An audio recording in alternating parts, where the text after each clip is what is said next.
engineers. So, I mean, we were doing really quality work. Yeah. Fast forward through time, the company sells. I was a young man when I went to work for Brian, so of course I didn't have any vested interest in the company. Sure. There was a series of poor leadership decisions made, at least in my opinion.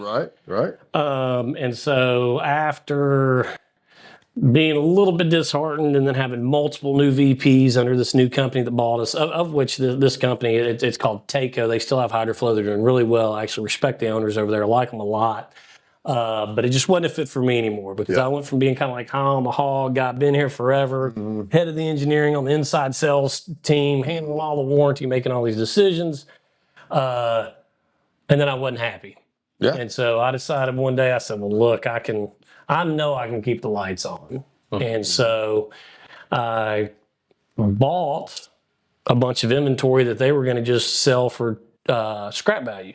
Wow. All right. So I was able to negotiate a deal. My uncle was involved some on that. And I bought up the majority of a division that we were trying to do, these floating fountains. Okay.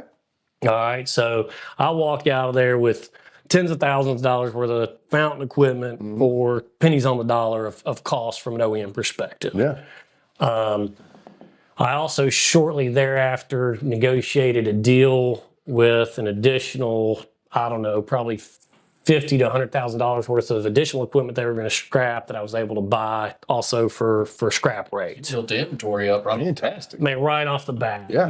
ended up renting a location and, well, let me back up though. I worked out of my garage and maintained my job for a little over 2 years and didn't make the decision to quit till I had made 40,000 gross. Okay. In a year. Now, we had made good financial decisions and stuff. Me and my wife weren't broke. My wife was doing good at the time.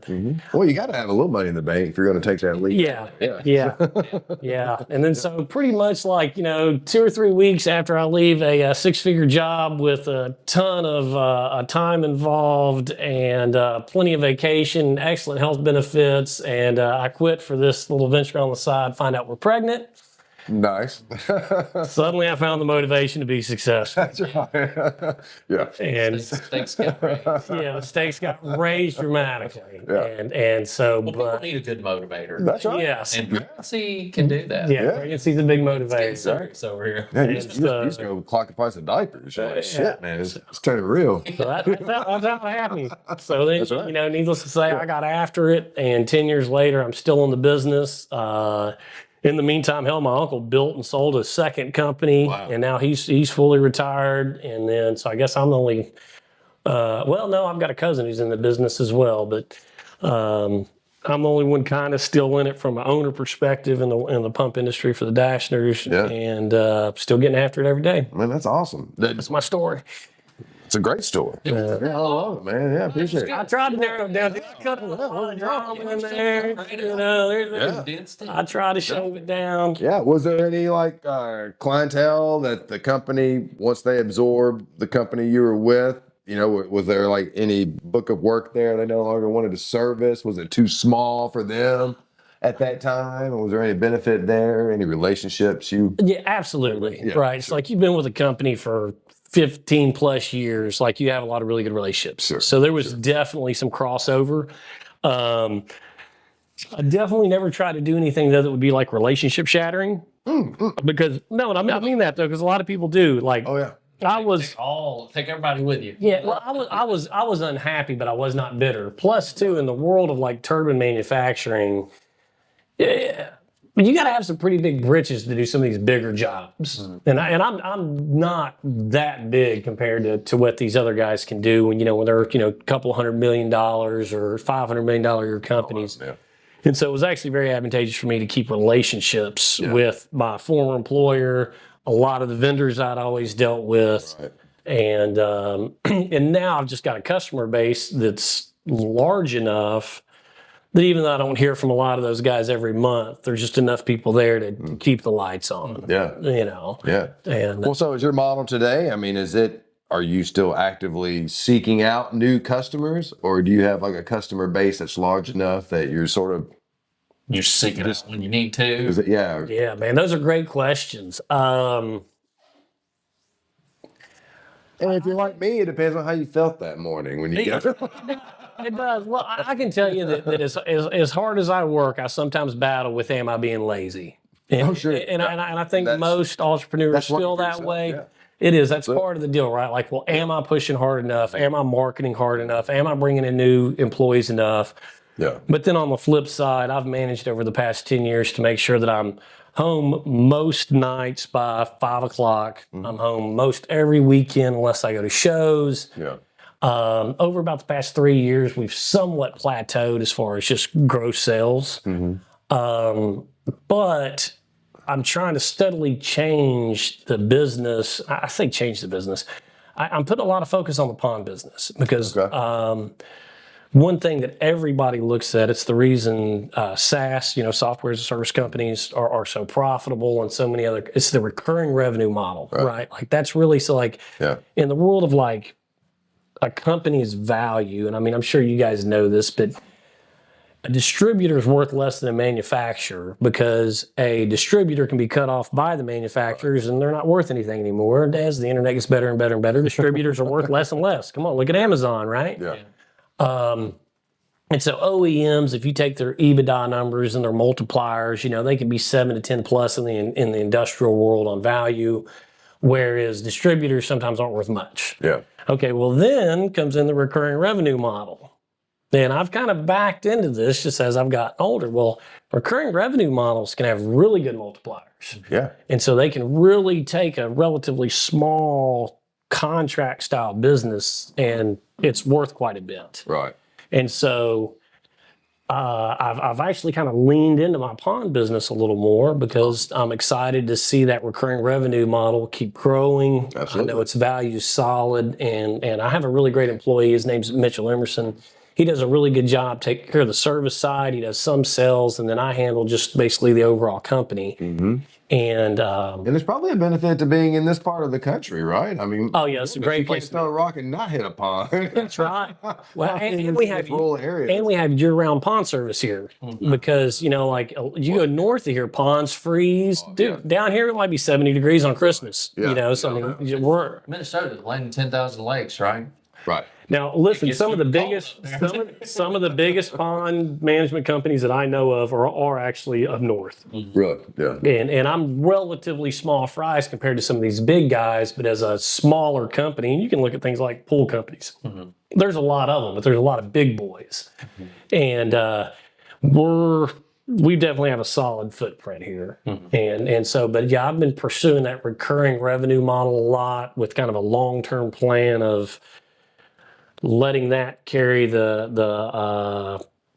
donkey's load of future business where I can kind of back out and let it be managed and not necessarily have to be there every day. Whereas the turbine industry, the distribution, the private label manufacturing, the engineering, that's something I really have to be an active part of to make it happen. Right. So Well, I know it's common. You hit the nail on the head. At least I've seen that in industry as well. The recurring revenue model. A lot of times, shareholders or investors will place a 3x or a 7x value on every dollar that's a recurring revenue dollar versus like traditional capital expenditure, like one-shot projects. Right. Like if you can get that same amount in recurring revenue, they value it significantly more because there's a likelihood that you're going to get it again. And again.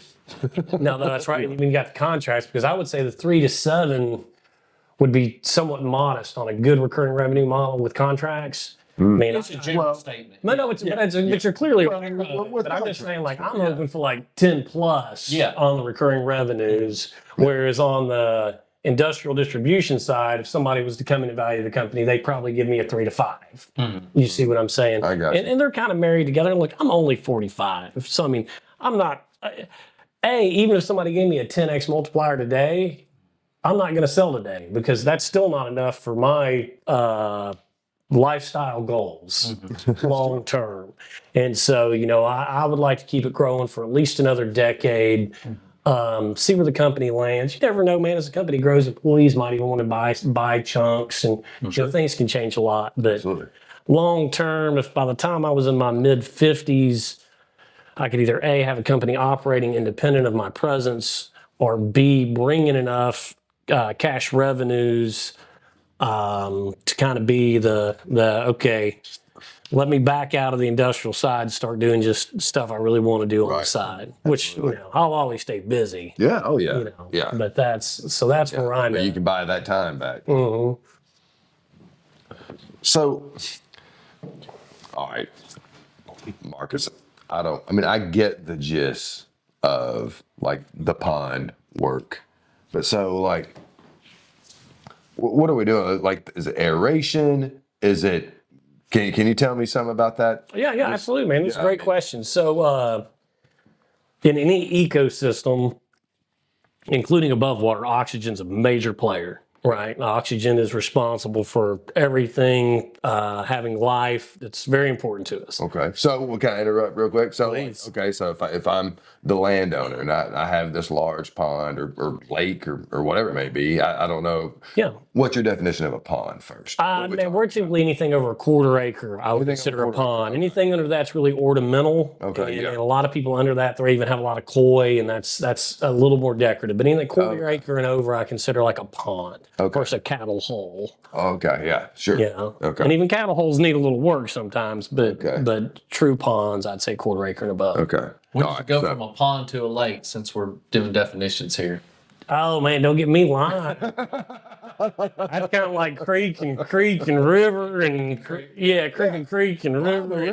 Yeah. I mean, Not this deep. I lived on the Harpeth River, but other people said it was a creek. I mean, I would say if a guy calls me and says he has a small pond or a decorative pond or a lake, I'm going with it. But I will say that, like, of the ponds we service, I can only think of one or two of them that actually have lake as a classification on Google. Okay. And one of them is over 7 acres. Okay. Oh, okay. Well, So there definitely is a threshold when it comes to. I don't admittedly know. no, not I feel like we should ask Rock right now. Put her on speaker. Let's see what she says. I'll know next time. Grok a woman?